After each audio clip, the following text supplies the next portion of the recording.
one ever imagined that the vice presidential candidate, the vice president who was a presidential candidate, would not win that election, because John Kennedy, a junior senator from Massachusetts, what did he have to offer?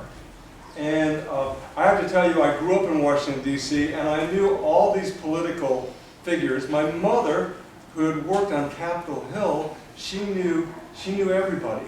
And she used to tell the story. Does everybody know who John Kennedy was? Have you studied U.S. politics? Well, my mother, she worked, she said, in an office where Nixon was around one corner in his office, Congressman Nixon, and around the other corner was Congressman Kennedy. And she said that she and her girlfriends, my mother must have been about 26, 27 years old, she and her girlfriends used to say about John Kennedy, he won't amount to much. They didn't think that he would become much, because this was after World War II, he was on crutches, he had hair that fell down in his face, and he was known by all the young women there as he just wanted to be a playboy. Anyway, it just shows history, you never know. But, so for the presidential election, for the presidential debate in 1960, this was the first time it was televised on national TV. And I think like 60 million people tuned in to watch that debate, the first debate, where there were only like 160 million people in the country. So that's a phenomenal, that's one of the largest TV audiences in history to watch the debate. Now, John Kennedy, maybe you've already studied this, or maybe your teacher told you this. John Kennedy, he went to the beach and got a tan, and he looked good. And when he went, they put makeup on him. But when Richard Nixon showed up for the debate, he didn't want to have anything to do with makeup. You know, that was not something he was going to do. And he had not been well. So when they showed the debate on TV between Nixon and Kennedy, Nixon had sweat running down his face. He looked very ashen. And John Kennedy looked, he was relaxed. And that debate changed the whole course of that election. And I think we've had other debates that have changed the course, because Gerald Ford, another president, everybody just assumed he would become the president because he had served 3 years after the abdication of resignation of Richard Nixon. But guess what? He lost the election too in what was considered his debate. Because some of the things that he answered, the American people said, wow, is he qualified to lead? Of course, people like Bill Clinton, he really shined when he was doing a debate. So he came out of nowhere, a governor of Arkansas, but in the debate, he was really clever. And there are a lot of pivotal moments for Americans in debates, especially like when the vice president's debate with Dan Quayle and with Lloyd Bentsen. And very famously, Dan Quayle was trying to prove his credentials, and he said, I have the same amount of experience as John Kennedy did when he became president. And Lloyd Bentsen turned and he said to him, I knew John Kennedy, I served with John Kennedy, and sir, you are no John Kennedy. He put him in his place. And that was a stunning moment in that presidential debate. I haven't seen this debate. I'm going to sit here and watch it with you for a little bit. But I know the first thing I did this morning was I got onto Facebook and saw the comments that my friends were saying in the United States they were commenting while they were watching it. And I was kind of stunned at what they were saying. So I turn it over to your professor to say a few words, but I will look forward to sitting with you for a few minutes, and I will try to enjoy watching this debate. Thank you, Paul. Thank you, Paul.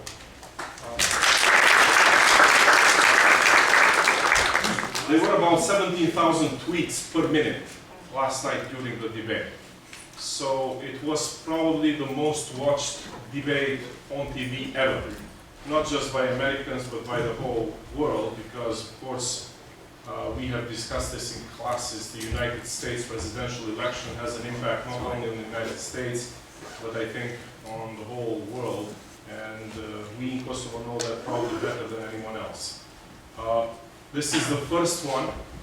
You're going to see, because you expect these people to debate really well, but you're going to see stage fright, you're going to see comments, questions, discussions between two people who are running for the presidency. I just want to mention one of the moments in presidential debate. I think it was Dukakis who was a little bit short, and he was a little bit, when he was debating, he put the podium underneath. So that he could look taller. And on one of the debates, when he was running against George Bush Sr., George Bush went next to the podium and offered the hand to Dukakis, who either had to step down and show to the whole world that he's using a podium to look taller, or refused to give the hand, which was considered to be very disrespectful. So you have these kinds of things. These two gentlemen, and you will see from the analysis, don't like each other very much. This comes after nasty 3 months of personal attacks. And really, I enjoyed staying up last night until 4:30 in the morning watching this debate. Before we start playing it, I wanted to mention something else, because you have watched a lot of debates here in Kosovo between the politicians. What I will suggest you to focus, see the issues that they're discussing. See where the center of the debate is really taking place. Okay, what are they talking about? Because you will have 3 or 4 different issues that are going to be discussed throughout the debate. But focus and see how they're making their arguments, how they counter-argue and everything, because it's a very good experience. When Vice President Richard Nixon agreed to debate with his challenger, Senator John F. Kennedy. When John F. Kennedy, the younger and less experienced man, sat casually in his chair with his legs crossed and his hands folded, while Richard Nixon, the 8-year vice president, desperately gripped the arm of his chair and seemed uncomfortable, the dynamics between the two instantly shifted. And at that point, the stakes were made clear. Because we are in a deadly competition. The better-known, more seasoned candidate had more to lose than gain by debating his opponent. Because Kennedy fared so well and may have defeated Nixon on the strength of that first debate, But I think it could be a greater country. the next 3 presidential elections, there were no debates at all. It was only in 1976 when the incumbent president, Gerald Ford, was unelected, an accidental president, and his challenger, Jimmy Carter, that debates became a fixture in our electoral process. And Gerald Ford, too, would learn the perils of debating his opponent. I don't believe that the Poles consider themselves dominated by the Soviet Union. Because Gerald Ford, at a peak moment of the Cold War, seemed unaware that a nation like Poland was actually a satellite of the Soviet Union. Suddenly it was Ford who didn't seem to have as full a grasp of foreign politics as he needed. In 1984, one of the great issues facing Reagan, the incumbent, was his age. A much younger opponent, Walter Mondale, had been nominated by the Democrats. Reagan made what seemed an offhanded joke that turned the tables on Mondale.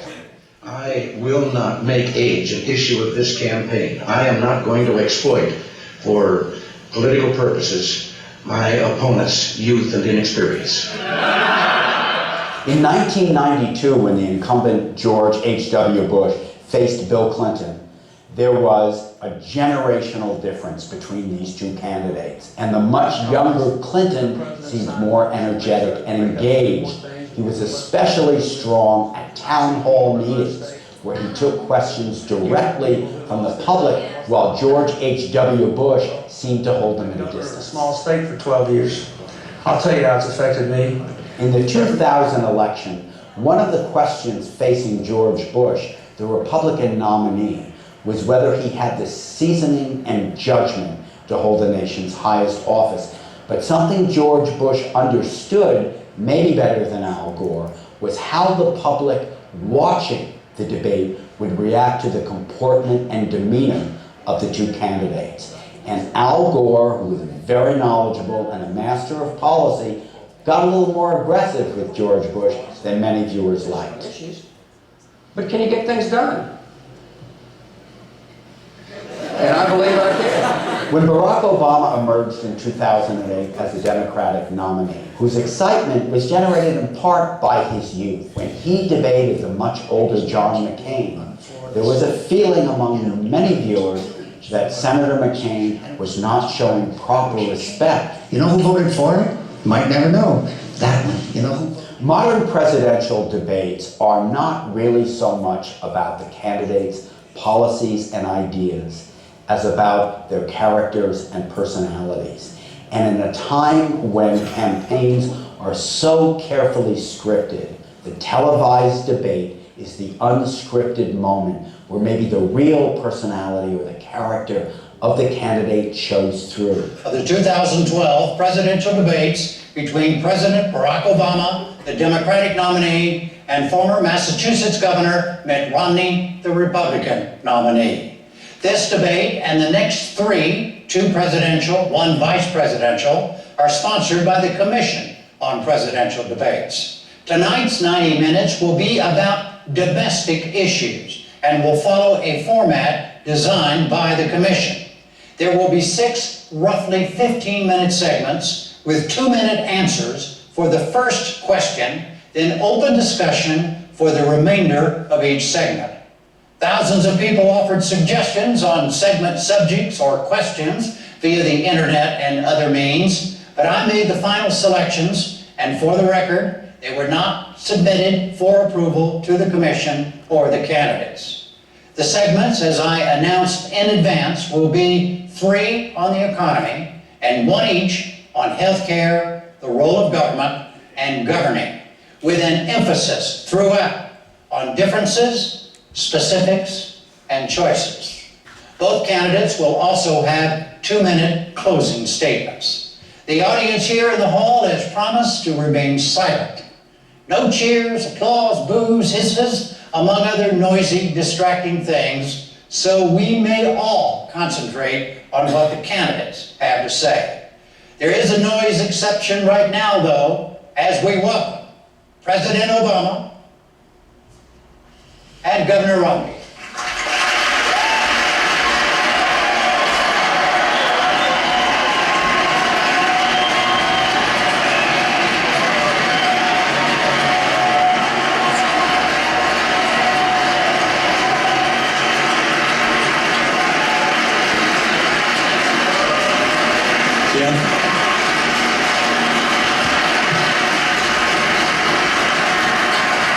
Gentlemen, welcome to you both. Let's start the economy, segment 1, and let's begin with jobs. What are the major differences between the two of you about how you would go about creating new jobs? You have 2 minutes, each of you have 2 minutes to start. A coin toss is determined. Mr. President, you go first. Well, thank you very much, Jim, for this opportunity. I want to thank Governor Romney and the University of Denver for your hospitality. There are a lot of points I want to make tonight, but the most important one is that 20 years ago I became the luckiest man on earth because Michelle Obama agreed to marry me. And so I just want to wish, sweetie, you happy anniversary and let you know that a year from now we will not be celebrating it in front of 40 million people. 4 years ago we went through the worst financial crisis since the Great Depression. Millions of jobs were lost, the auto industry was on the brink of collapse, the financial system had frozen up, and because of the resilience and the determination of the American people, we've begun to fight our way back. Over the last 30 months we've seen 5 million jobs in the private sector created. The auto industry has come roaring back, and housing. has begun to rise. But we all know that we've still got a lot of work to do. And so the question here tonight is not where we've been, but where we're going. Governor Romney has a perspective that says if we cut taxes skewed towards the wealthy and roll back regulations, that we'll be better off. I've got a different view. I think we've got to invest in education and training. I think it's important for us to develop new sources of energy here in America, that we change our tax code to make sure that we're helping small businesses and companies that are investing here in the United States, that we take some of the money that we're saving as we wind down two wars to rebuild America, and that we reduce our deficit in a balanced way that allows us to make these critical investments. Now, it ultimately is going to be up to the voters, to you, which path we should take. Are we going to double down on the top-down economic policies that help to get us into this mess, or do we embrace a new economic patriotism that says America does best when the middle class does best? And I'm looking forward to having that debate. Governor Romney, 2 minutes. Thank you, Jim. It's an honor to be here with you, and I appreciate the chance to be with the President. I'm pleased to be at the University of Denver. I appreciate their welcome, and also the Presidential Commission on these debates. And congratulations to you, Mr. President, on your anniversary. I'm sure this was the most romantic place you could imagine, here with me. So congratulations. This is obviously a very tender topic. I've had the occasion over the last couple of years of meeting people across the country. I was in Dayton, Ohio, and a woman grabbed my arm and she said, "I've been out of work since May. Can you help me?" Ann yesterday was at a rally in Denver, and a woman came up to her with a baby in her arms and said, "Ann, my husband has had 4 jobs in 3 years, part-time jobs. He's lost his most recent job, and we've now just lost our home. Can you help us?"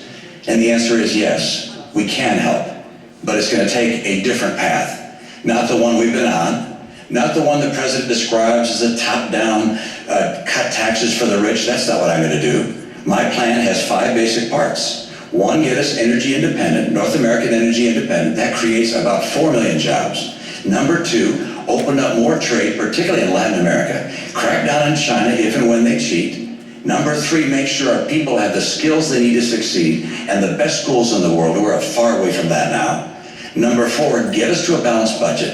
Number 5, champion small business. It's small business that creates the jobs in America. And over the last 4 years, small business people have decided that America may not be the place to open a new business because new business startups are down to a 30-year low. I know what it takes to get small business growing again, to hire people. Now, I'm concerned that the path that we're on has just been unsuccessful. The President has a view very similar to the view he had when he ran 4 years ago, that a bigger government, spending more, taxing more, regulating more, if you will, trickle-down government would work. That's not the right answer for America. I'll restore the vitality that gets America working again. Thank you. Mr. President, please respond directly to what the governor just said about trickle-down. His trickle-down approach, as he said yours is. Well, let me talk specifically about what I think we need to do. First, we've got to improve our education system. And we've made enormous progress drawing on ideas both from Democrats and Republicans that are already starting to show gains in some of the toughest to deal with schools. We've got a program called Race to the Top that has prompted reforms in 46 states around the country, raising standards, improving how we train teachers. So now I want to hire another 100,000 new math and science teachers and create 2 million more slots in our community colleges so that people can get trained for the jobs that are out there right now. And I want to make sure that we keep tuition low for our young people. When it comes to our tax code, Governor Romney and I both agree that our corporate tax rate is too high. So I want to lower it, particularly for manufacturing, taking it down to 25%. But I also want to close those loopholes that are giving incentive for companies that are shipping jobs overseas. I want to provide tax breaks for companies that are investing here in the United States. On energy, Governor Romney and I, we both agree that we've got to boost American energy production. And oil and natural gas production are higher than they've been in years. But I also believe that we've got to look at the energy sources of the future, like wind and solar and biofuels, and make those investments. So All of this is possible. Now, in order for us to do it, we do have to close our deficit, and one of the things I'm sure we'll be discussing tonight is how do we deal with our tax code? And how do we make sure that we are reducing spending in a responsible way, but also how do we have enough revenue to make those investments? And this is where there's a difference, because Governor Romney's Central Economic Plan calls for a $5 trillion tax cut, on top of the extension of the Bush tax cuts, that's another $1 trillion, and $2 trillion in additional military spending that the military hasn't asked for. That's $8 trillion. How we pay for that, reduce the deficit, and make the investments that we need to make without dumping those costs on the middle-class Americans, I think is one of the central questions of this campaign. Both of you have spoken about a lot of different things, and we're going to try to get through them in as specific a way as we possibly can. But first, Governor Romney, do you have a question that you'd like to ask the President directly about something he just said? Well, sure. I'd like to clear up the record and go through piece by piece. First of all, I don't have a $5 trillion tax cut. I don't have a tax cut of the scale that you're talking about. My view is that we ought to provide tax relief to people in the middle class. But I'm not going to reduce the share of taxes paid by high-income people. High-income people are doing just fine in this economy. They'll do fine whether you're president or I am. The people who are having a hard time right now are middle-income Americans. Under the president's policies, middle-income Americans have been buried. They're just being crushed. Middle-income Americans have seen their income come down by $4,300. This is a tax in and of itself. I'll call it the economy tax. It's been crushing. At the same time, gasoline prices have doubled under the president. Electric rates are up. Food prices are up. Health care costs have gone up by $2,500 a family. Middle-income families are being crushed. And so the question is how to get them going again, and I described it. It's energy and trade, the right kind of training programs, balancing our budget, and helping small business. Those are the cornerstones of my plan. But the president mentioned a couple of other ideas. I'll just note. First, education. I agree. Education is key, particularly the future of our economy. But our training programs right now, we got 47 of them housed in the federal government, reporting to 8 different agencies. Overhead is overwhelming. We got to get those dollars back to the states and go to the workers so they can create their own pathways to get in the training they need for jobs that will really help them. The second area, taxation. We agree we ought to bring the tax rates down, and I do, both for corporations and for individuals. But in order for us not to lose revenue, have the government run out of money, I also lower deductions and credits and exemptions so that we keep taking in the same money when you also account for growth. The third area, energy. Energy is critical, and the president pointed out correctly that production of oil and gas in the U.S. is up, but not due to his policies, in spite of his policies. Mr. President, all of the increase in natural gas and oil has happened on private land, not on government land. On government land, your administration has cut the number of permits and licenses in half. If I'm president, I'll double them. And also get the oil from offshore in Alaska. And I'll bring that pipeline in from Canada. And by the way, I like coal. I'm going to make sure we can continue to burn clean coal. People in the coal industry feel like it's getting crushed by your policies. I want to get America and North America energy independent so we can create those jobs. And finally, with regards to that tax cut, look, I'm not looking to cut massive taxes and to reduce the revenues going to the government. My number one principle is there'll be no tax cut that adds to the deficit. I want to underline that. No tax cut that adds to the deficit. But I do want to reduce the burden being paid by middle-income Americans. And to do that, that also means I cannot reduce the burden paid by high-income Americans. So any language to the contrary is simply not accurate. Mr. President? Well, I think let's talk about taxes because I think it's instructive. Now, 4 years ago when I stood on this stage, I said that I would cut taxes for middle-class families. And that's exactly what I did. We cut taxes for middle-class families by about $3,600. And the reason is because I believe that we do best when the middle class is doing well. And by giving them those tax cuts, they had a little more money in their pocket. And so maybe they can buy a new car. They are certainly in a better position to weather the extraordinary recession that we went through. They can buy a computer for their kid who's going off to college, which means they're spending more money, businesses have more customers, businesses make more profits, and then hire more workers. Now, Governor Romney's proposal that he's been promoting for 18 months calls for a $5 trillion tax cut on top of $2 trillion of additional spending for our military. And he is saying that he is going to pay for it by closing loopholes and deductions. The problem is that he's been asked over 100 times how you would close those deductions and loopholes, and he hasn't been able to identify them. But I'm going to make an important point here, Jim. When you add up all the loopholes and deductions that upper income individuals are currently taking advantage of, you take those all away, you don't come close to paying for $5 trillion in tax cuts and $2 trillion in additional military spending. And that's why independent studies looking at this said the only way to meet Governor Romney's pledge of not reducing the deficit or not adding to the deficit is by burdening middle-class families. The average middle-class family with children would pay about $2,000 more. Now that's not my analysis, that's the analysis of economists who have looked at this. And that kind of top-down economics where folks at the top are doing well, so the average person making $3 million is getting a $250,000 tax break, while middle-class families are burdened further, that's not what I believe is a recipe for economic growth. All right, what is the difference? Let's just stay on taxes. Right. Yeah, let's just stay on taxes for a moment. Well, but virtually everything he just said about my tax plan is inaccurate. All right, so if the tax plan he described were a tax plan I was asked to support, I'd say absolutely not. I'm not looking for a $5 trillion tax cut. What I've said is I won't put in place a tax cut that adds to the deficit. That's part one. So there's no economist can say Mitt Romney's tax plan adds $5 trillion if I say I will not add to the deficit with my tax plan.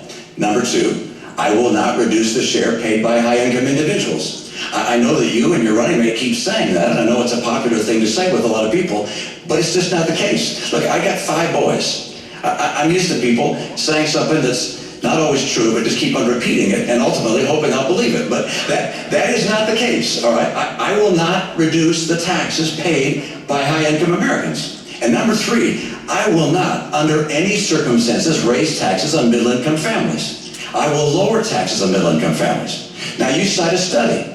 There's 6 other studies that looked at the study you described and say it's completely wrong. I saw a study that came out today that said you're going to raise taxes by $3,000 to $4,000 on middle-income families. There are all these studies out there. But let's get to the bottom line. That is, I want to bring down rates. I want to bring the rates down, at the same time lower deductions and exemptions and credits and so forth, so we keep getting the revenue we need. And you think, well, then why lower the rates? And the reason is because small business pays that individual rate. 54% of America's workers work in businesses that are taxed not at the corporate tax rate, but at the individual tax rate. And if we lower that rate, they will be able to hire more people. For me, this is about jobs. Right. This is about getting jobs for the American people. Yeah. Do you challenge what the governor just said about his own plan? Well, for 18 months he's been running on this tax plan. And now, 5 weeks before the election, is saying that his big, bold idea is never mind. And the fact is that if you are lowering the rates the way you described, Governor, then it is not possible to come up with enough deductions and loopholes that only affect high-income individuals to avoid either raising the deficit or burdening the middle class. It's math. It's arithmetic. Now, Governor Romney and I do share a deep interest in encouraging small business growth. So at the same time that my tax plan has already lowered taxes for 98% of families, I also lowered taxes for small businesses 18 times. And what I want to do is continue the tax rates, the tax cuts that we put in place for small businesses and families. But I have said that for incomes over $250,000 a year, that we should go back to the rates that we had when Bill Clinton was president, when we created 23 million new jobs, went from deficit to surplus, and created a whole lot of millionaires to boot. And the reason this is important is because by doing that, we can not only reduce the deficit, we can not only encourage job growth through small businesses, but we're also able to make the investments that are necessary in education or in energy. And we do have a difference, though, when it comes to definitions of small business. Now, under my plan, 97% of small businesses would not see their income taxes go up. Governor Romney says, well, those top 3%, they're the job creators, they'd be burdened. But under Governor Romney's definition, there are a whole bunch of millionaires and billionaires who are small businesses. Donald Trump is a small business. And I know Donald Trump doesn't like to think of himself as small anything, but that's how you define small businesses if you're getting business income. And that kind of approach, I believe, will not grow our economy, because the only way to pay for it without either burdening the middle class or blowing up our deficit is to make drastic cuts in things like education, making sure that we are continuing to invest in basic science and research, all the things that are helping America grow. And I think that would be a mistake. All right. Jim, let me just come back on that point, which is these small businesses we're talking about. Excuse me, just so everybody understands. Yeah. We're way over our first 15 minutes. It's fun, isn't it? It's okay, it's great. That's great. No problem. I'll get all done. You don't have a problem, I don't have a problem, because we're still on the economy. Right. But we're gonna come back to taxes, and we're gonna move on to the deficit and a lot of other things too. Okay, but go ahead, sir. You bet. Well, Mr. President, you're absolutely right, which is that with regards to 97% of the businesses are not taxed at the 35% tax rate, they're taxed at a lower rate. But those businesses that are in the last 3% of businesses happen to employ half of all the people who work in small business. Those are the businesses that employ 1/4 of all the workers in America. And your plan is to take their tax rate from 35% to 40%. Now, and I talked to a guy who has a very small business. He's in the electronics business in St. Louis. He has 4 employees. He said he and his son calculated how much they pay in taxes. Federal income tax, federal payroll tax, state income tax, state sales tax, state property tax, gasoline tax. It added up to well over 50% of what they earned. And your plan is to take the tax rate on successful small businesses from 35% to 40%. The National Federation of Independent Businesses has said that will cost 700,000 jobs. I don't want to cost jobs. My priority is jobs. And so what I do is I bring down the tax rates, lower deductions and exemptions. The same idea behind Bowles-Simpson, by the way. Get the rates down, lower deductions and exemptions to create more jobs, because there's nothing better for getting us to a balanced budget than having more people working, earning more money, paying more taxes. That's by far the most effective and efficient way to get this budget balanced. Jim, you may want to move on to another topic, but I would just say this to the American people. If you believe that we can cut taxes by $5 trillion and add $2 trillion in additional spending that the military is not asking for, $7 trillion, just to give you a sense, over 10 years, that's more than our entire defense budget. And you think that by closing loopholes and deductions for the well-to-do, somehow you will not end up picking up the tab, then Governor Romney's plan may work for you. But I think math, common sense, and our history shows us that's not a recipe for job growth. Well, look, we've tried this. We've tried both approaches. The approach that Governor Romney's talking about is the same sales pitch that was made in 2001 and 2003. And we ended up with the slowest job growth in 50 years. We ended up moving from surplus to deficits, and it all culminated in the worst financial crisis since the Great Depression. Now, Bill Clinton tried the approach that I'm talking about. We created 23 million new jobs. We went from deficit to surplus, and businesses did very well. So in some ways, we've got some data on which approach is more likely to create jobs and opportunity for Americans. And I believe that the economy works best when middle-class families are getting tax breaks so that they've got some money in their pockets. And those of us who have done extraordinarily well because of this magnificent country that we live in, that we can afford to do a little bit more to make sure we're not blowing up the deficit. Jim, the president began this segment, so I think I get the last word. So I'm going to You're going to get the first word in the next segment. Well, but he gets the first word of that segment. I get the last word of that segment. I hope. Let me just make this comment. First of all, let me repeat what I said. I'm not in favor of a $5 trillion tax cut. That's not my plan. My plan is not to put in place any tax cut that will add to the deficit. That's point one. So you may keep referring to it as a $5 trillion tax cut, but that's not my plan. Number two, let's look at history. My plan is not like anything that's been tried before.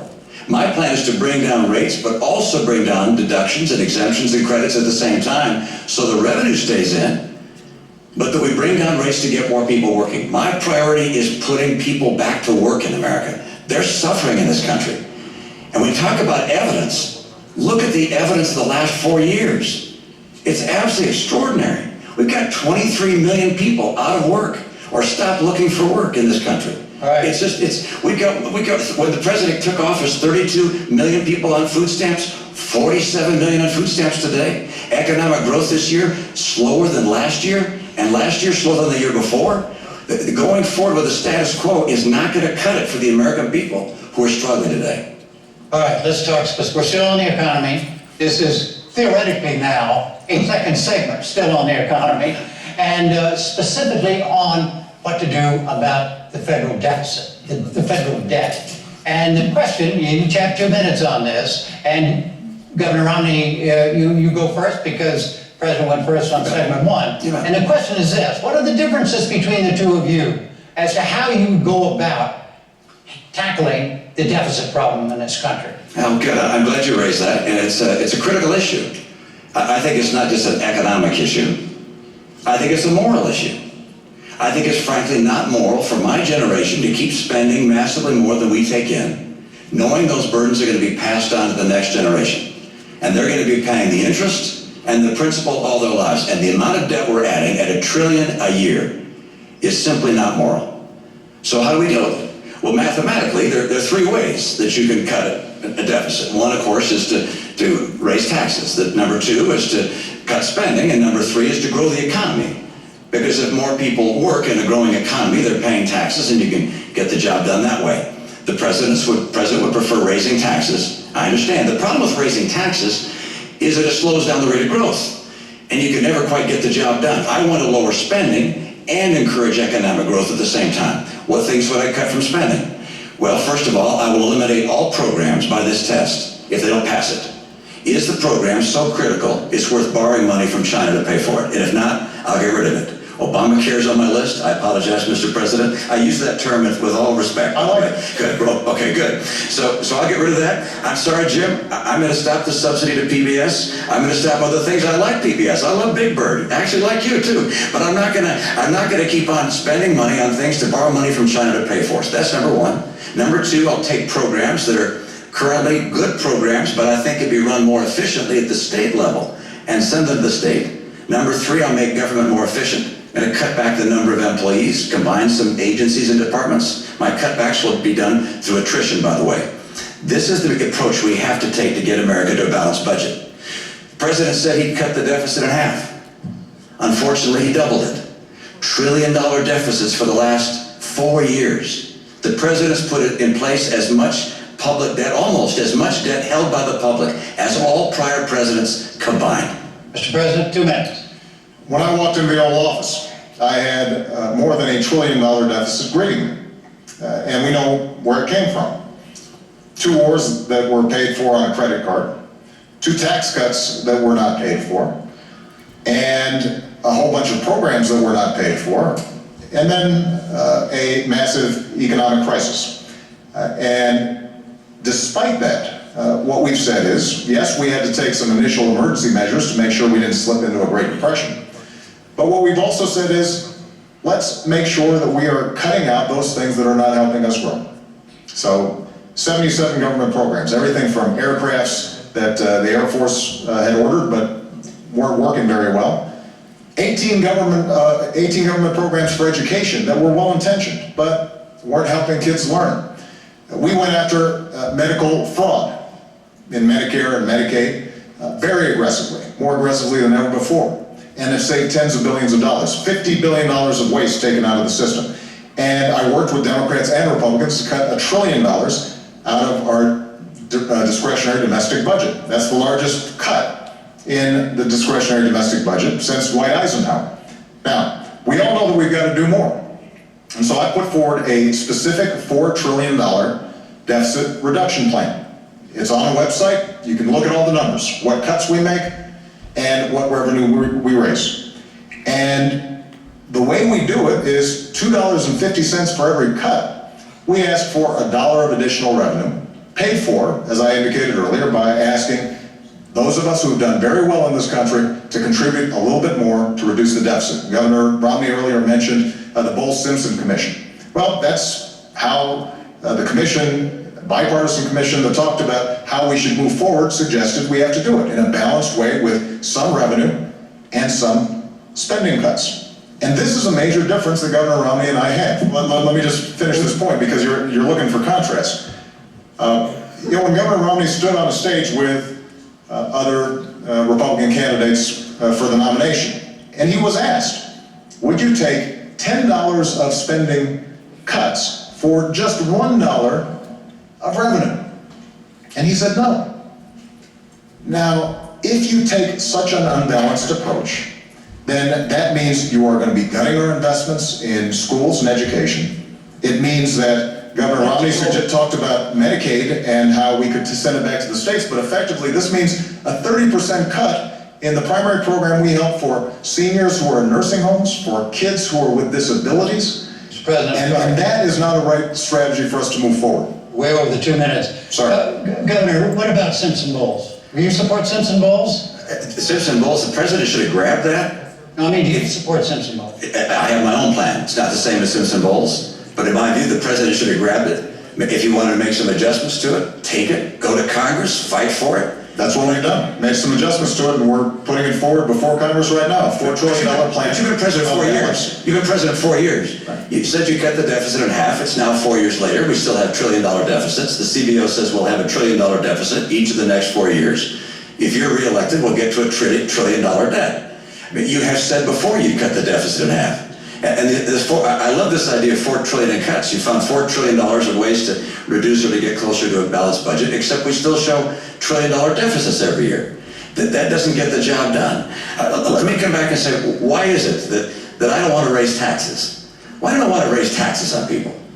And actually, you said it back in 2010. You said, look, I'm going to extend the tax policies that we have. Now, I'm not going to raise taxes on anyone. Because when the economy is growing slow like this, when we're in recession, you shouldn't raise taxes on anyone. Well, the economy is still growing slow. As a matter of fact, it's growing much more slowly now than when you made that statement.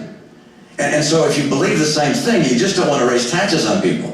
And the reality is, it's not just wealthy people. You mentioned Donald Trump. It's not just Donald Trump you're taxing. It's all those businesses that employ 1/4 of the workers in America, these small businesses that are taxed as individuals. You raise taxes and you kill jobs. That's why the National Federation of Independent Businesses said your plan will kill 700,000 jobs. I don't want to kill jobs in this environment. Let me make one more point. Okay, let's answer the taxes thing for a moment. Okay. Mr. President. Well, we've had this discussion before. No, about the idea that in order to reduce the deficit, right, there has to be revenue in addition to cuts. There has to be revenue in addition to cuts. Now, Governor Romney has ruled out revenue. He's ruled out revenue. Absolutely. Okay. So, Look, the revenue I get is by more people working, getting higher pay, paying more taxes. That's how we get growth and how we balance the budget. But the idea of taxing people more, putting more people out of work, you'll never get there. You never balance the budget by raising taxes. Spain spends 42% of their total economy on government. Okay. We're now spending 42% of our economy on government. I don't want to go down the path to Spain. I want to go down the path of growth that puts Americans to work with more money coming in because they're working. But Mr. President, you're saying in order to get the job done, it's got to be balanced. if we're serious, we've got to take a balanced, responsible approach. And by the way, this is not just when it comes to individual taxes. Let's talk about corporate taxes. Now, I've identified areas where we can right away make a change that I believe would actually help the economy. The oil industry gets $4 billion a year in corporate welfare. Basically, they get deductions that those small businesses that Governor Romney refers to, they don't get. Now, does anybody think that ExxonMobil needs some extra money when they're making money every time you go to the pump? Why wouldn't we want to eliminate that? Why wouldn't we eliminate tax breaks for corporate jets? My attitude is if you got a corporate jet, you can probably afford to pay full freight, not get a special break for it. When it comes to corporate taxes, Governor Romney has said he wants to, in a revenue neutral way, close loopholes, deductions. He hasn't identified which ones they are, but that thereby bring down the corporate rate. Well, I want to do the same thing, but I've actually identified how we can do that. And part of the way to do it is to not give tax breaks to companies that are shipping jobs overseas. Right now, you can actually take a deduction for moving a plant overseas. I think most Americans would say, that doesn't make sense, and all that raises revenue. And so if we take a balanced approach, what that then allows us to do is also to help young people, the way we already have during my administration, make sure that they can afford to go to college. It means that the teacher that I met in Las Vegas, a wonderful young lady, who describes to me, she's got 42 kids in her class. The first 2 weeks, she's got them some of them sitting on the floor until finally they get reassigned. They're using textbooks that are 10 years old. That is not a recipe for growth. That's not how America was built. And so budgets reflect choices. Ultimately, we're going to have to make some decisions. And if we're asking for no revenue, then that means that we've got to get rid of a whole bunch of stuff. And the magnitude of the tax cuts that you're talking about, Governor, would end up resulting in severe hardship for people, but more importantly, would not help us grow. As I indicated before, when you talk about shifting Medicaid to states, we're talking about potentially a 30% cut in Medicaid over time. Now, that may not seem like a big deal when it just is paper, numbers on a sheet of paper. But if we're talking about a family who's got an autistic kid and is depending on that Medicaid, that's a big problem. And governors are creative, there's no doubt about it. But they're not creative enough to make up for 30% of revenue on something like Medicaid. What ends up happening is some people end up not getting help. Jim, we've gone on a lot of topics there, and so it's going to take a minute to go from Medicaid to schools to oil to tax breaks and companies going overseas. So let's go through them one by one. First of all, the Department of Energy has said the tax break for oil companies is $2.8 billion a year. And it's actually an accounting treatment, as you know, that's been in place for 100 years.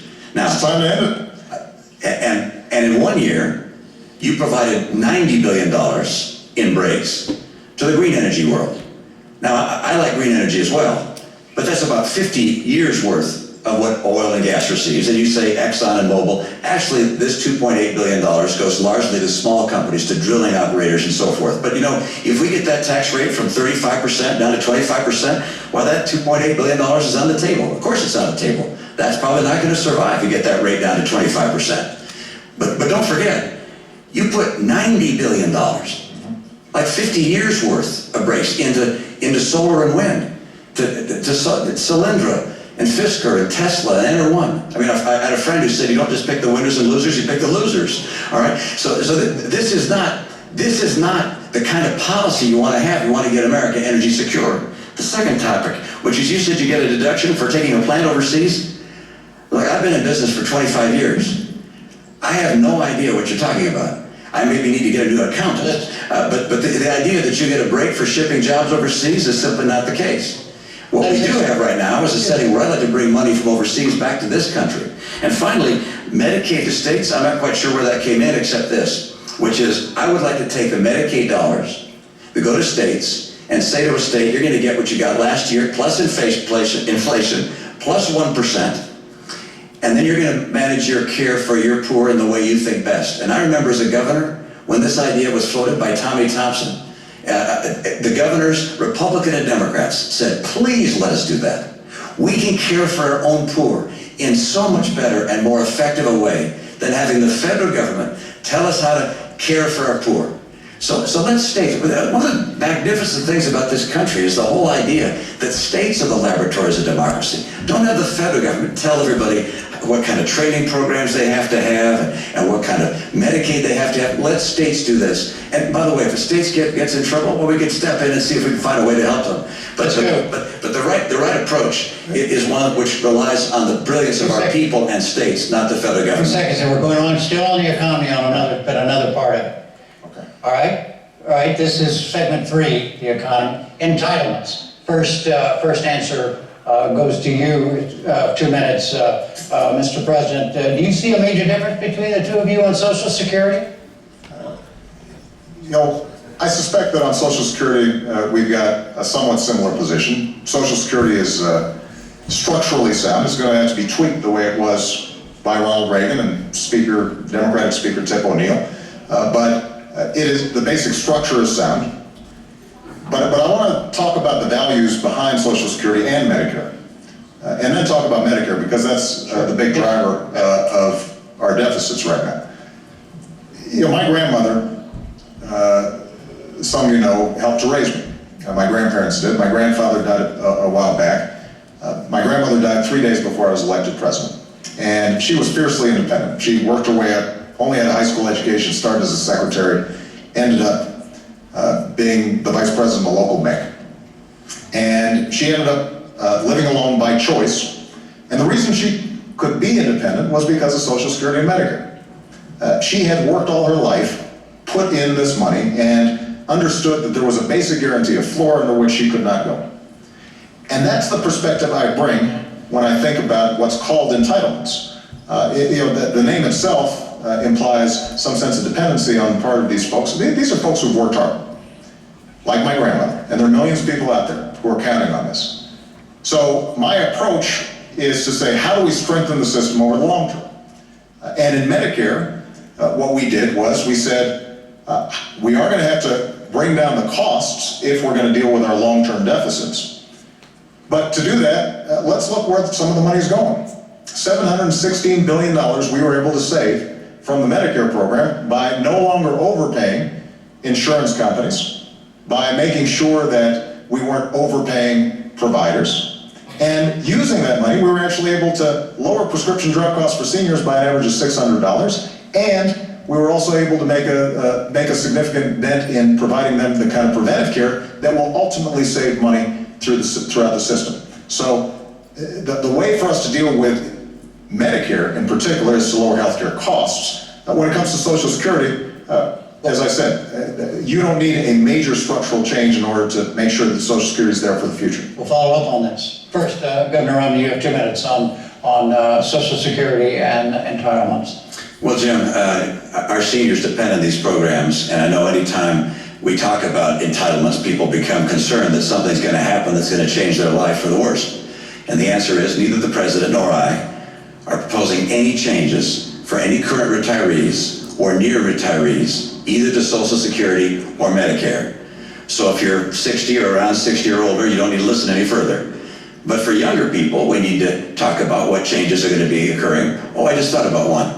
And that is, in fact, I was wrong when I said the President isn't proposing any changes for current retirees. In fact, he is on Medicare. On Social Security, he's not. But on Medicare, for current retirees, he's cutting $716 billion from the program. Now he says by not overpaying hospitals and providers, actually just going to them and saying we're going to reduce the rates you get paid across the board.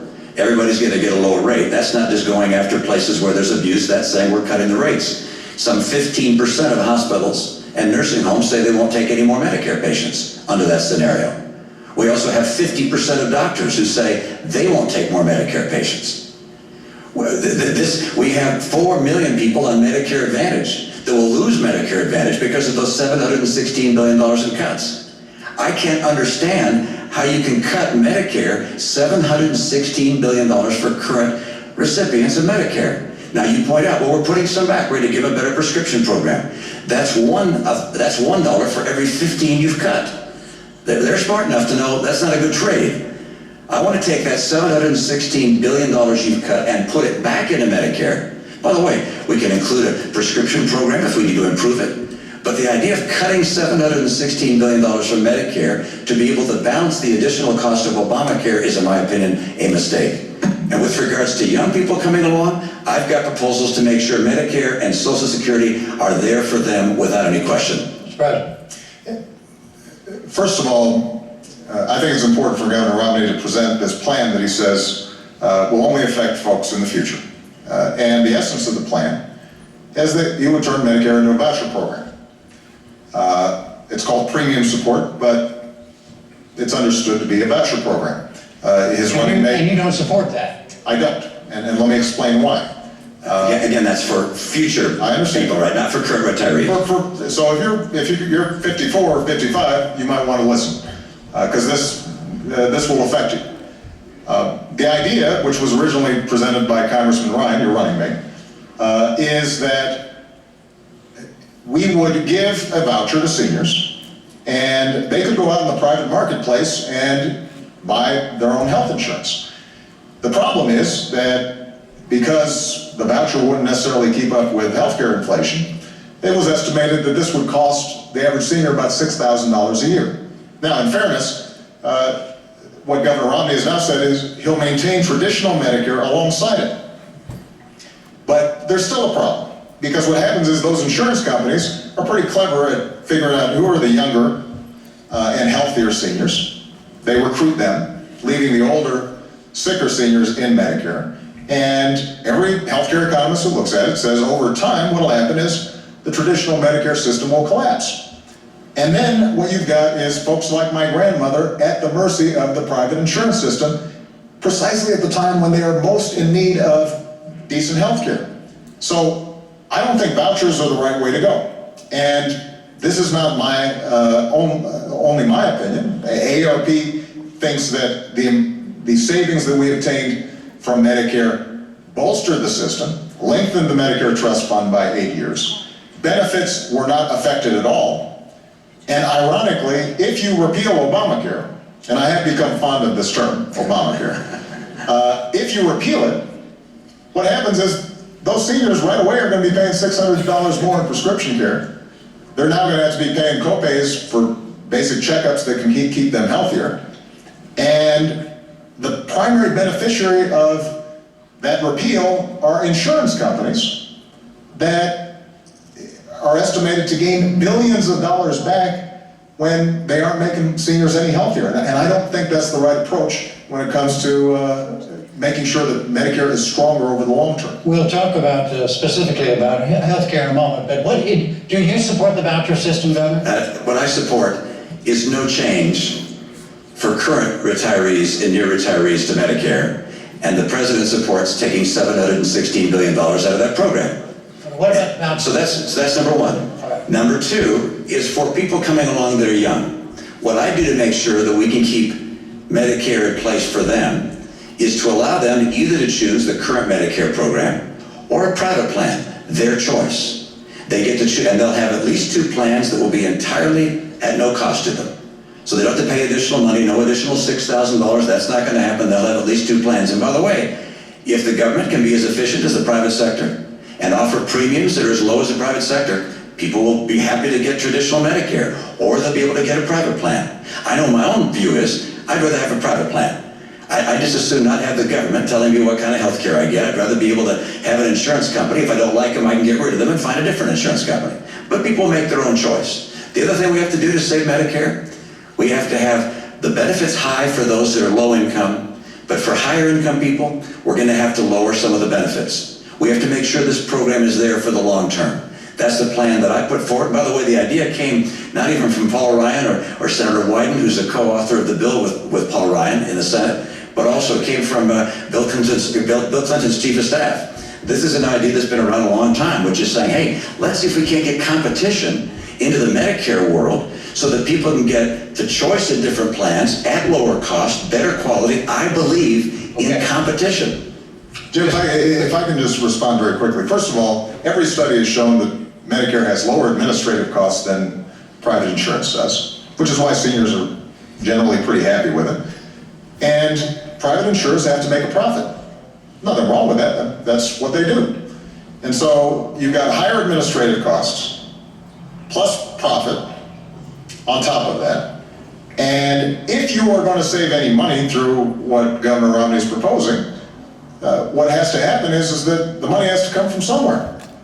And when you move to a voucher system, you are putting seniors at the mercy of those insurance companies.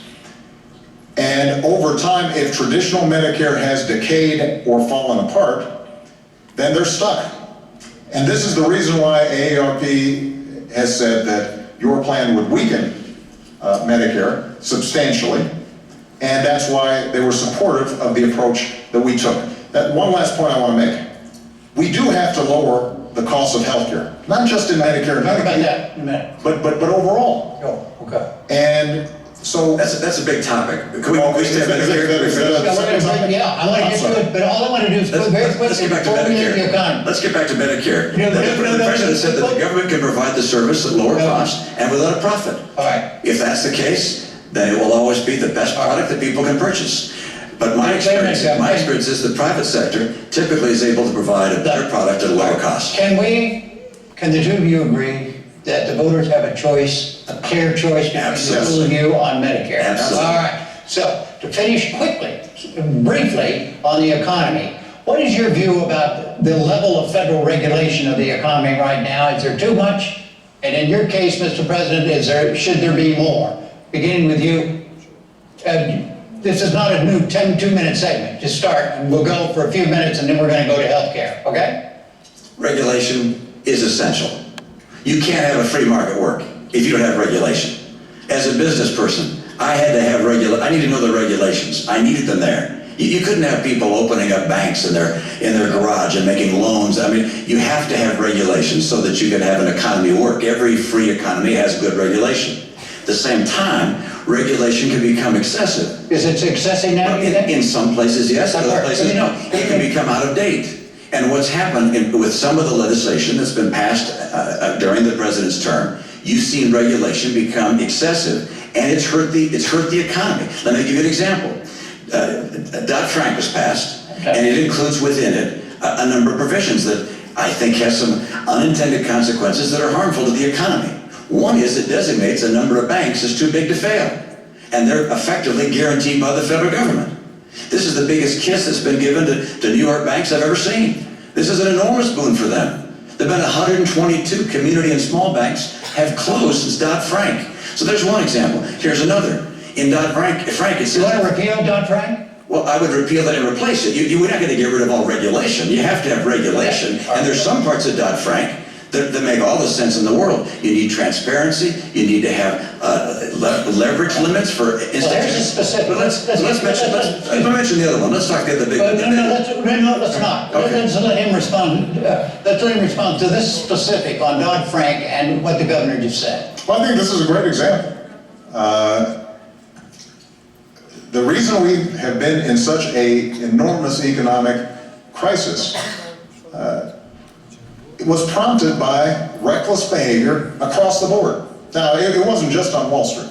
You had loan officers that were given loans and mortgages that really shouldn't have been given because the folks didn't qualify. You had people who were borrowing money to buy a house that they couldn't afford.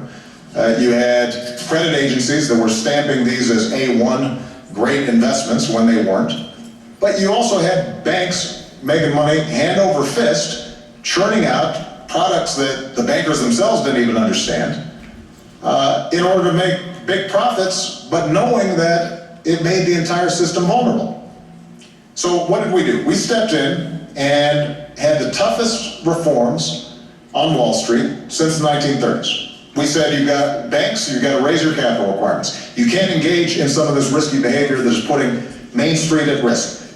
We're going to make sure that you've got to have a living will so we can know how you're going to wind things down if you make a bad bet so we don't have other taxpayer bailouts. In the meantime, by the way, we also made sure that all the help that we provided those banks was paid back every single dime with interest. Now, Governor Romney has said he wants to repeal Dodd-Frank. And, I appreciate, and it appears we've got some agreement that a marketplace to work has to have some regulation. But in the past, Governor Romney said he just wants to repeal Dodd-Frank, roll it back. And so the question is, does anybody out there think that the big problem we had is that there was too much oversight and regulation of Wall Street? Because if you do, then Governor Romney is your candidate. But that's not what I believe. That's just not the facts. Look, we have to have regulation at Wall Street. That's why I'd have regulation, but I wouldn't designate 5 banks as too big to fail and give them a blank check. That's one of the unintended consequences of Dodd-Frank. It wasn't thought through properly. We need to get rid of that provision because it's killing regional and small banks. They're getting hurt. Let me mention another regulation in Dodd-Frank. You say we were giving mortgages to people who weren't qualified. That's exactly right. It's one of the reasons for the great financial calamity we had. And so Dodd-Frank correctly says we need to have qualified mortgages, and if you give a mortgage that's not qualified, there are big penalties.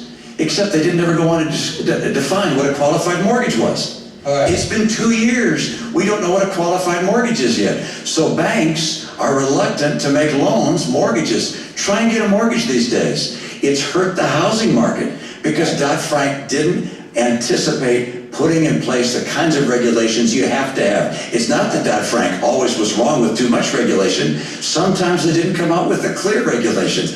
I will make sure we don't hurt the functioning of our marketplace and our businesses because I want to bring back housing and get good jobs. All right, I think we have another clear difference between the two of you. Now let's move to health care, where I know there is a clear difference, and that has to do with the Affordable Care Act, Obamacare, and it's a two-minute new segment, and that means 2 minutes each, and you go first, Governor Romney. You wanted repeal. You want the Affordable Care Act repeal. Why? I sure do.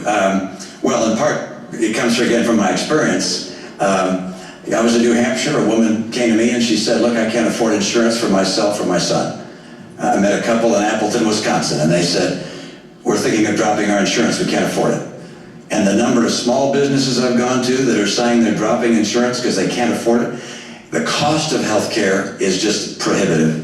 And we've got to deal with cost. And unfortunately, when you look at Obamacare, the Congressional Budget Office has said it will cost $2,500 a year more than traditional insurance. So it's adding to cost. And as a matter of fact, when the president ran for office, he said that by this year he would have brought down the cost of insurance for each family by $2,500 a family. Instead, it's gone up by that amount.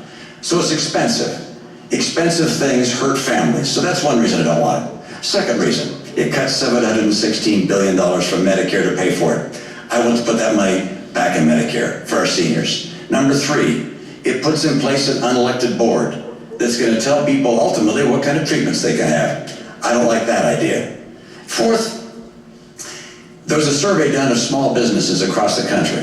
It said, what's been the effect of Obamacare on your hiring plans? And 3/4 of them said it makes us less likely to hire people. I just don't know how the president could have come into office facing 23 million people out of work, rising unemployment, an economic crisis at the kitchen table, and spent his energy and passion for 2 years fighting for Obamacare instead of fighting for jobs for the American people. It has killed jobs. And the best course for health care is to do what we did in my state, craft a plan at the state level that fits the needs of the state. And then let's focus on getting the cost down for people rather than raising it with the $2,500 additional premium. Mr. President, the argument against repeal. Well, 4 years ago when I was running for office, I was traveling around and having those same conversations that Governor Romney talks about. And it wasn't just that small businesses were seeing costs skyrocket and they couldn't get affordable coverage even if they wanted to provide it to their employees. It wasn't just that this was the biggest driver of our federal deficit, our overall health care costs, but it was families who were worried about going bankrupt if they got sick. Millions of families all across the country. If they had a pre-existing condition, they might not be able to get coverage at all. If they did have coverage, insurance companies might impose an arbitrary limit. And so as a consequence, they're paying their premiums, somebody gets really sick, lo and behold, they don't have enough money to pay the bills because the insurance companies say that they've hit the limit. So we did work on this alongside working on jobs because this is part of making sure that middle-class families are secure in this country. And let me tell you exactly what Obamacare did. Number one, if you've got health insurance, it doesn't mean a government takeover. You keep your own insurance, you keep your own doctor, but it does say insurance companies can't jerk you around. They can't impose arbitrary lifetime limits. They have to let you keep your kid on your insurance plan until you're 26 years old. And it also says that you're going to have to get rebates if insurance companies are spending more on administrative costs and profits than they are on actual care. Number two, if you don't have health insurance, we're essentially setting up a group plan that allows you to benefit from group rates that are typically 18% lower than if you're out there trying to get insurance on the individual market. Now, the last point I'd make before... 2 minutes is up, sir. No, I think I had 5 seconds before you interrupted me, was... the irony is that we've seen this model work really well in Massachusetts because Governor Romney did a good thing, working with Democrats in the state to set up what is essentially the identical model, and as a consequence, people are covered there. It hasn't destroyed jobs, and as a consequence, we now have a system in which we have the opportunity to start bringing down costs as opposed to just leaving millions of people out in the cold. Your 5 seconds went away a long time ago. All right, Governor, tell the president directly why you think what he just said is wrong about Obama. Well, I did with my first statement, but I'll go on. Please elaborate. I'll elaborate, exactly right. First of all, I like the way we did it in Massachusetts. I like the fact that in my state we had Republicans and Democrats come together and work together. What you did instead was to push through a plan without a single Republican vote. As a matter of fact, when Massachusetts did something quite extraordinary, elected a Republican senator to stop Obamacare, you pushed it through anyway. So entirely on a partisan basis, instead of bringing America together and having a discussion on this important topic, you pushed through something that you and Nancy Pelosi and Harry Reid thought was the best answer and drove it through. Well, keeping all these plans to replace secret because they're too good? Is it because that somehow middle-class families are going to benefit too much from them? No, the reason is because when we reform Wall Street, when we tackle the problem of pre-existing conditions, then these are tough problems, and we've got to make choices. And the choices we've made have been ones that ultimately are benefiting middle-class families all across the country. We're going to move to... No, I have to respond to that, which is my experience as a governor, is if I come in and lay down a piece of legislation and say it's my way or the highway, I don't get a lot done. What I do is the same way that Tip O'Neill and Ronald Reagan worked together some years ago. When Ronald Reagan ran for office, he laid out the principles that he was going to foster. He said he was going to lower tax rates. He said he was going to broaden the base. You've said the same thing. You're going to simplify the tax code, broaden the base. Those are my principles. I want to bring down the tax burden on middle-income families. And I'm going to work together with Congress to say, okay, what are the various ways we could bring down deductions, for instance? One way, for instance, would be to have a single number. Make up a number, $25,000, $50,000. Anybody could have deductions up to that amount. And then that number disappears for high-income people. That's one way one could do it. One could follow Volt Simpson as a model and take deduction by deduction and make differences that way. There are alternatives to accomplish the objective I have, which is to bring down rates, broaden the base, simplify the code, and create incentives for growth. And with regards to health care, you had remarkable details with regards to my pre-existing condition plan. You obviously studied up on my plan. In fact, I do have a plan that deals with people with pre-existing conditions. That's part of my health care plan. And what we did in Massachusetts is a model for the nation, state by state. And I said that at that time. The federal government taking over health care for the entire nation and whisking aside the 10th Amendment, which gives states the rights for these kinds of things, is not the course for America to have a stronger, more vibrant economy. Let's move to health care, where I know there is a clear difference, and that has to do with the Affordable Care Act, Obamacare, and it's a two-minute new segment, and it... The last segment. That is a terrific segue to our next segment, and is the role of government. And let's see, role of government, and it is, you are first on this, Mr. President. The question is this: do you believe, both of you, but you had the first 2 minutes on this, Mr. President, do you believe there's a fundamental difference between the two of you as to how you view the mission of the federal government? Well, I definitely think there are differences. The first role of the federal government is to keep the American people safe. That's its most basic function. And as Commander-in-Chief, that is something that I've worked on and thought about every single day that I've been in the Oval Office. But I also believe that government has the capacity, the federal government has the capacity, to help open up opportunity and create ladders of opportunity and to create frameworks where the American people can succeed. Look, the genius of America is the free enterprise system and freedom, and the fact that people can go out there and start a business, work on an idea, make their own decisions. But as Abraham Lincoln understood, there are also some things we do better together. So in the middle of the Civil War, Abraham Lincoln said, let's help to finance the Transcontinental Railroad. Let's start the National Academy of Sciences. Let's start land-grant colleges, because we want to give these gateways of opportunity for all Americans, because if all Americans are getting opportunity, we're all going to be better off. That doesn't restrict people's freedom, that enhances it. And so what I've tried to do as president is to apply those same principles.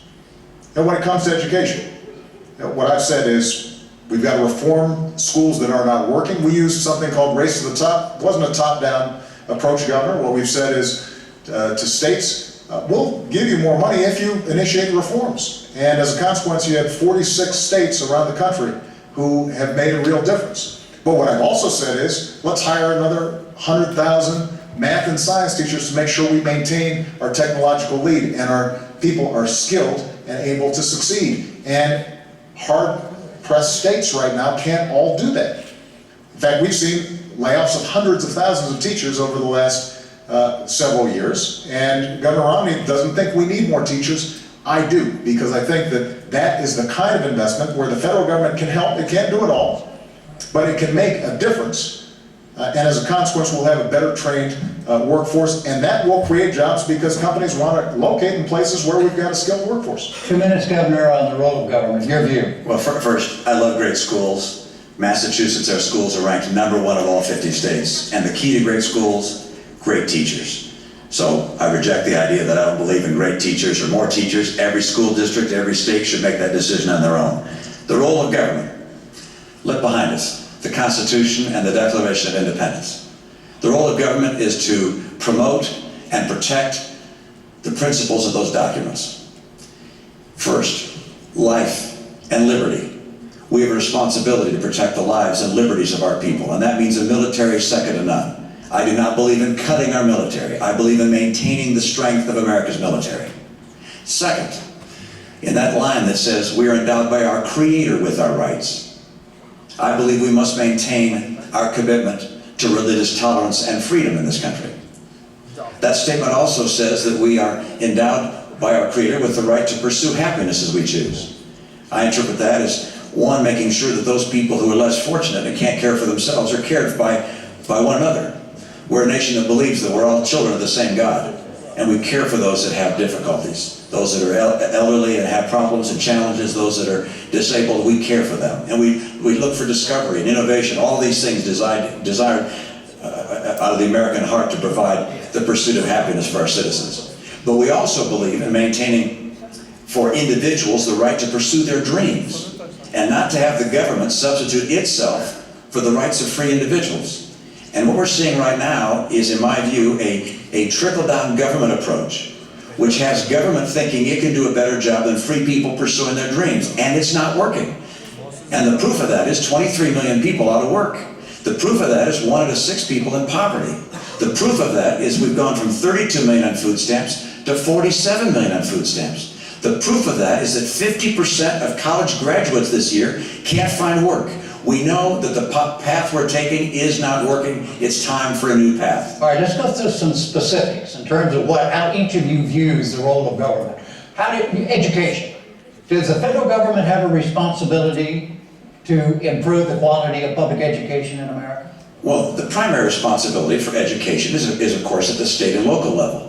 But the federal government also can play a very important role. And I agree with Secretary Arne Duncan. He's got some ideas he's put forward on Race to the Top. Not all of them, but some of them I agree with, and congratulate him for pursuing that. The federal government can get local and state schools to do a better job. My own view, by the way, is I've added to that. I happen to believe I want the kids that are getting federal dollars from IDEA or Title I. These are disabled kids or poor kids or lower income kids, rather. I want them to be able to go to the school of their choice.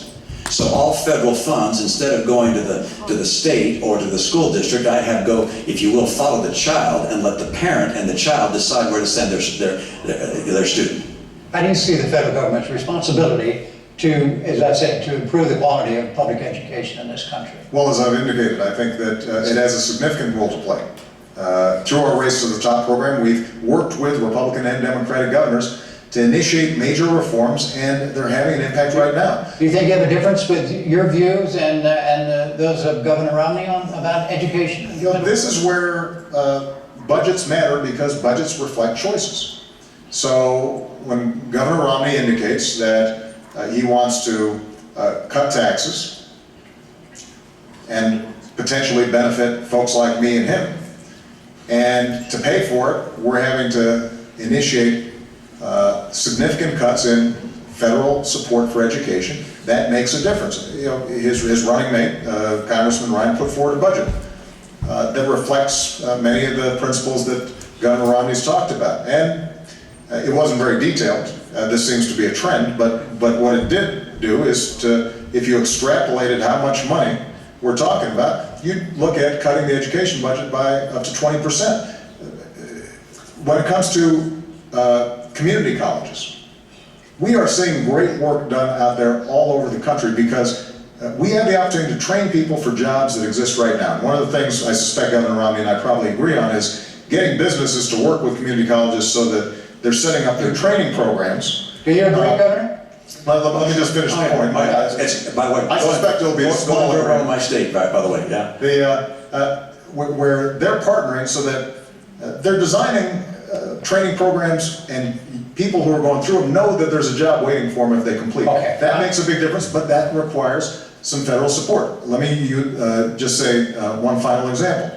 When it comes to making college affordable, whether it's 2-year or 4-year, one of the things that I did as president was we were sending $60 billion to banks and lenders as middlemen for the student loan program, even though the loans were guaranteed, so there was no risk for the banks or the lenders, but they were taking billions out of the system. And we said, why not cut out the middleman? And as a consequence, what we've been able to do is to provide millions more students assistance, lower or keep low interest rates on student loans. And this is an example of where our priorities make a difference. Governor Romney, I genuinely believe, cares about education. But when he tells a student that, you know, you should borrow money from your parents to go to college, you know, that indicates the degree to which, you know, there may not be as much of a focus on the fact that folks like myself, folks like Michelle, kids probably who attend the University of Denver, just don't have that option. And for us to be able to make sure that they've got that opportunity and they can walk through that door, that is vitally important, not just to those kids, it's how we're going to grow this economy over the long term. We're running out of time. Jim, so I think you have a chance to respond to that. Mr. President, you're entitled as a president of your own airplane and your own house, but not to your own facts. All right, I'm not going to cut education funding. I don't have any plan to cut education funding and grants that go to people going to college. I'm planning on continuing to grow, so I'm not planning on making changes there. But you make a very good point, which is that the place you put your money just makes a pretty clear indication of where your heart is. You put $90 billion into green jobs. And I'm all in favor of green energy. $90 billion. That would have hired 2 million teachers. $90 billion. And these businesses, many of them have gone out of business. I think about half of them, of the ones that have been invested in, have gone out of business. A number of them happen to be owned by people who are contributors to your campaigns. Look, the right course for America's government, we're talking about the role of government, is not to become the economic player, picking winners and losers, telling people what kind of health treatment they can receive, taking over the healthcare system that has existed in this country for a long, long time and has produced the best health records in the world. The right answer for government is to say, how do we make the private sector become more efficient and more effective? How do we get schools to be more competitive? Let's grade them. I propose we grade our schools so parents know which schools are succeeding and failing, so they can take their child to a school that's being more successful. I don't want to cut our commitment to education. I want to make it more effective and efficient. And by the way, I've had that experience. I don't just talk about it. I've been there. Massachusetts schools are ranked #1 in the nation. This is not because I didn't have commitment to education. It's because I care about education for all of our kids. All right, gentlemen, look, excuse me 1 second. Excuse me, sir. We've got barely have 3 minutes left. I'm not going to grade the two of you and say your answers have been too long or I've done a poor job. You've done a great job. Oh, well, no. But the fact is, government, the role of government and governing, we've lost a pod, in other words. So we only have three minutes left in the debate before we go to your closing statements. And so I want to ask finally here, and remember, we've got 3 minutes total time here. And the question is this. Many of the legislative functions of the federal government right now are in a state of paralysis as a result of partisan gridlock. If elected, in your case, if re-elected in your case, what would you do about that? Governor? Jim, I had the great experience, it didn't seem like it at the time, of being elected in a state where my legislature was 87% Democrat. And that meant I figured out from day one I had to get along. And I had to work across the aisle to get anything done. We drove our schools to be #1 in the nation. We cut taxes 19 times. What would you do as president? As president, I will sit down on day one, actually the day after I get elected, I'll sit down with leaders, the Democratic leaders, as well as Republican leaders, and continue, as we did in my state. We met every Monday for a couple hours, talked about the issues and the challenges in our state in that case. We have to work on a collaborative basis, not because we're going to compromise our principle, but because there's common ground and the challenges America faces right now. Look, the reason I'm in this race is there are people that are really hurting today in this country. And we face this deficit could crush the future generations. What's happening in the Middle East? There are developments around the world that are of real concern. And Republicans and Democrats both love America, but we need to have leadership in Washington that will actually bring people together and get the job done, and could not care less if it's a Republican or a Democrat. I've done it before, I'll do it again. Mr. President. Well, first of all, I think Governor Romney's going to have a busy first day because he's also going to repeal Obamacare, which will not be very popular among Democrats as you're sitting down with him.